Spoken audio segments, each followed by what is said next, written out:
शहर के पुराने हिस्से में एक बहुत ही रहस्यमय लाइब्रेरी थी। उसकी ऊंची ऊंची दीवारें, लकड़ी की पुरानी अलमारियां और धूल से ढकी किताबें, सब कुछ ऐसा लगता था जैसे समय यहाँ रुक गया हो। दिन में वहाँ कुछ ही लोग आते थे, लेकिन रात होते ही वो जगह इतनी शांत हो जाती थी कि घड़ी की टिक टिक भी डरावनी लगती थी। लोगों के बीच एक अजीब अफवाह थी। आधी रात को इस लाइब्रेरी की किताबें जाग जाती हैं। सच में? क्या ये मुमकिन है? हाँ, देखो वो खिड़कियों में कोई रोशनी। इस बात पर विश्वास अरे ये नहीं सब बस करता था, अफवाह है। सिवाय एक मुझे लड़के लगता है के। ये सच है। उसका नाम था आरव। आरव को रहस्य और कहानियों से बहुत प्यार था। कहते एक हैं दिन उसने इस लाइब्रेरी में के आधी रात को बूढ़े कुछ जादू रखवाले से होता है। पूछा, दादाजी, क्या सच में यहाँ आधी रात को कुछ जादू होता हाँ है? मेरे बच्चे, ये कुंजी तुम्हें बूढ़ा दिखा? ये तो रखवाला चमक रहा कुछ है। ठीक देर है, चुप मेरे रहा। साथ आओ। हर फिर कहानी में थोड़ा धीमी सच छुपा आवाज में होता है, बोला, लेकिन कुछ रहस्य ऐसे होते हैं जिन्हें देखना ही बेहतर है। बेटा, आधी रात के बाद यहाँ रुकना सुरक्षित नहीं है। क्यों? क्योंकि किताबें जाग जाती हैं। बेटा, कुछ किताबें सिर्फ पढ़ी नहीं जाती, वे सही समय आने पर जागती भी हैं। उस रात आरव आज मैं लाइब्रेरी में सच्चाई छुप पता गया। लगाकर ही जाऊंगा। जैसे ही घड़ी ने 12 बजाए, शुरू हो गया। अचानक कमरे की हवा ठंडी हो गई। किताबों के पन्ने अपने आप हिलने लगे। ये क्या हो रहा है? आरव डर गया, लेकिन उसने हिम्मत करके शेल्फ के पीछे से झांका, और जो उसने देखा वो उसकी कल्पना से भी ज्यादा अजीब था। किताबों की स्याही सांस धीरे ले रही धीरे है। चमकने लगी, जैसे कोई जीवित चीज सांस ले रही हो। पन्नों से चमकती कागज की तितलियां निकलकर हवा में उड़ने लगीं। तभी एक मोटी पुरानी किताब अचानक खुली। उसके अंदर से एक विशाल दैत्य बाहर निकला। सदियों बाद आजादी मिली। क्या सच में फिर से आधी रात आ गई? दूसरी किताब हाँ। से एक राजकुमारी और मुझे बाहर आई। लगता है आज कुछ अलग होने वाला है। हर बार आधी रात हमें नई दुनिया दिखाती है।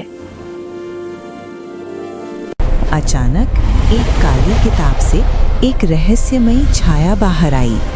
उसकी आंखें सदियों लाल से चमक हम रही इन थीं। पन्नों में कैद हैं, लेकिन आज रात कोई हमें देख रहा है। आरव का दिल तेज धड़कने लगा। तभी लाइब्रेरी के सबसे पुराने कोने में रखी एक विशाल किताब अपने आप खुल गई। उसके पन्नों से धुआं निकलने लगा। एक बूढ़ा कहानी साधु समय बाहर आ आया। गया है। किताबों की दुनिया और इंसानों की दुनिया के बीच की दीवार कमजोर हो रही है।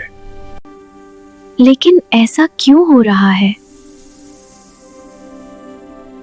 क्योंकि इंसान अब कहानियां पढ़ना भूलते जा रहे हैं। अगर कहानियां भुला दी गई तो हम हमेशा के लिए गायब हो जाएंगे। अगर बाहर की दुनिया देखनी है तो अभी मौका है। अचानक लाइब्रेरी का दरवाजा अपने आप खुल गया। बाहर आधुनिक शहर की रोशनी चमक रही थी। धीरे धीरे कई किरदार किताबों से बाहर आने लगे। दैत्य, राजकुमारी, योद्धा, जादूगर, बोलने वाले जानवर, वे सब लाइब्रेरी से बाहर निकलकर शहर की सड़कों पर आ गए।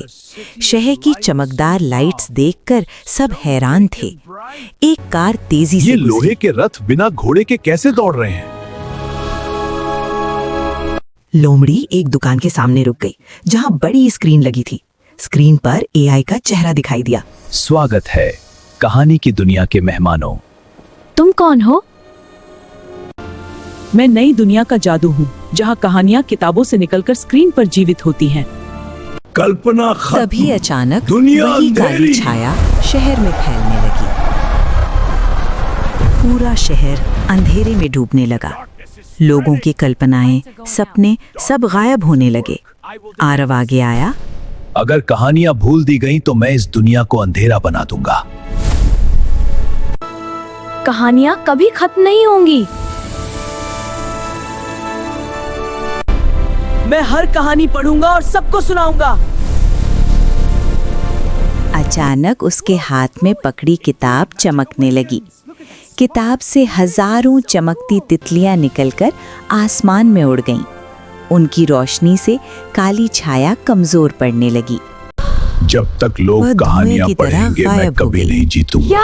धीरे धीरे सूरज निकलने लगा। हम जीत गए। अब हमें वापस जाना होगा। लेकिन याद रखना, जब भी कोई किताब खोलेगा हम फिर जीवित हो जाएंगे। जब भी तुम किताब खोलोगे हम फिर लौटेंगे। मैं वादा करता हूँ। सब धीरे धीरे अपनी किताबों में लौट गए। सुबह जब लाइब्रेरी खुली सब कुछ सामान्य था, लेकिन आरव ने देखा जिस किताब को उसने पकड़ा था उसके पन्ने पर एक नया वाक्य लिखा था। कहानी तब तक जीवित रहती है जब तक कोई उसे पढ़ता रहता है। और तभी पन्नों से एक छोटी चमकती तितली उड़ गई। आरव मुस्कुराया। आज रात उसे 12 पता बजे था। जादुई लाइब्रेरी फिर जागेगी। Hey guys!